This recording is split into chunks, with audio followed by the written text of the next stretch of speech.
I used to be a detective. I'm not going to reveal where I worked, and I'm going to keep everybody involved anonymous. I probably shouldn't be speaking of these cases anyway, but I have to get them off my chest. For the most part, I found my job rewarding. Most satisfying are the cases with happy endings. Also satisfying is bringing complete scumbags to justice. In an ideal world, there'd be no need for such job, but the world is far from ideal. Sick individuals are always going to harm other people. At least we can stop them. But there are also moments that haunt me. Cold cases are one of the most aggravating things I've had to deal with, but there's one thing that is worse. The worst thing is when you know exactly what happened, and you can't say anything about it. Not if you want to keep your job and your credibility. That's where you guys come in. Over the years, I've encountered paranormal and supernatural in my investigations. I figured that if anyone will take me seriously, it is the people on here. I'll start with the first case. A case that began with allegations of elder abuse, and culminated with a silver alert. I had been dispatched to the home of Mrs. Parker, not a real name of course, after an individual had contacted the department concerned she was being neglected or abused. Mrs. Parker was an older widow, probably in her late 70s. She had dementia and lived with her daughter. Her daughter answered the door and, although surprised to see a police officer at the door, allowed me in. She confided in me that she was also worried about her ailing mother. Mrs. Parker was seated on the couch in her living room, and it was clear she was unwell. She was emaciated and pale, and had several odd marks as well. They were small, round marks. She looked like she had been struck with a needle in those places. She had 2 of those marks on her left wrist, and 2 marks on the crooks of her arms. I was immediately concerned, and I knew something was wrong, but I had to keep my cool. I asked if I could speak with Mrs. Parker alone, and her daughter obliged. "Mrs. Parker, are you all right?" I asked. "Oh yes, I feel great. I know I'll be together with Evan soon," she replied. "Who?" I asked. "My husband," she answered, drawing my attention to a framed picture on the table. "Everyone tells me that he's dead, but he's not. I see him all the time," Mrs. Parker continued.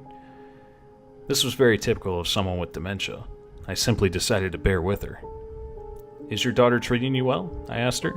"Oh yes, good as gold," she replied. "You don't seem to be fed enough," I said carefully. "Oh no? Evan needs to eat too, and we need to prepare for our reunion," she said. I got the vibe that the old woman was near death and was just physically declining. Her mind was definitely gone. At any rate, I had no evidence to extend my visit. As I left, Mrs. Parker's daughter served her lunch. I heard some of the exchange between the two. "Mom, you need to eat," her daughter said in a worried voice. "Evan told me not to worry. We'd be together soon. He's been visiting me nearly every night," the old woman said adamantly. "Mom, Dad's been dead for like 15 years, her daughter said tiredly. That statement greatly upset the old woman, but I was out of earshot and I didn't get any more of the conversation. I filed my police report and figured nothing would come of this. I was wrong. Just 2 days later, we received a hysterical call from Mrs. Parker's daughter. Apparently, Mrs. Parker has gone missing. A silver alert was issued, and some of us were dispatched to the Parker home. Mrs. Parker's daughter had opened her mother's door to wake her up for breakfast, only to discover her missing and the window open. I figured she couldn't have gotten that far. I decided to search the woods behind the house while the others got the statement from the daughter.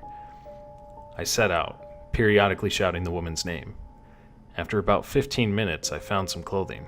I had to be getting close. I surged ahead, only to stop dead in my tracks after rounding a corner. Laid out on the ground was the nude body of Mrs. Parker. A man was hunched over her lifeless body, his mouth on her neck. He was making a sucking noise. An involuntary gasp escaped my mouth. The man looked up quickly, and I recoiled further. The man bore a striking resemblance to the picture of Evan that I had been showed earlier. The man was more pale and gaunt than the picture, and had 2 pointed fangs, but otherwise was a spitting image. I trembled in fear and was frozen in shock. I struggled to find my voice. During this time, the man picked up Mrs. Parker's corpse and wordlessly began to walk away. I finally found my voice. "Stop! You're under arrest!" I shouted as I drew my gun. The man turned around and smiled at me. Not a malicious smile that you would expect. A smile that was both sad and happy. He turned back around and vanished into thin air. Mrs. Parker's corpse disappeared with him. I stood still for minutes, shaken by what I saw. I knew I could never tell anybody about this. It killed me to do so, but I told my partners I saw nothing. Unsurprisingly, no trace of Mrs. Parker was ever found. Mrs. Parker's daughter was briefly a suspect, but without any evidence, she was soon left alone. Soon the case became nothing but an unsolved disappearance. Officially, the narrative is that an old, frail woman managed to open her window and seamlessly wander off. It's hokey, but what are people supposed to believe? That her undead husband carried her away?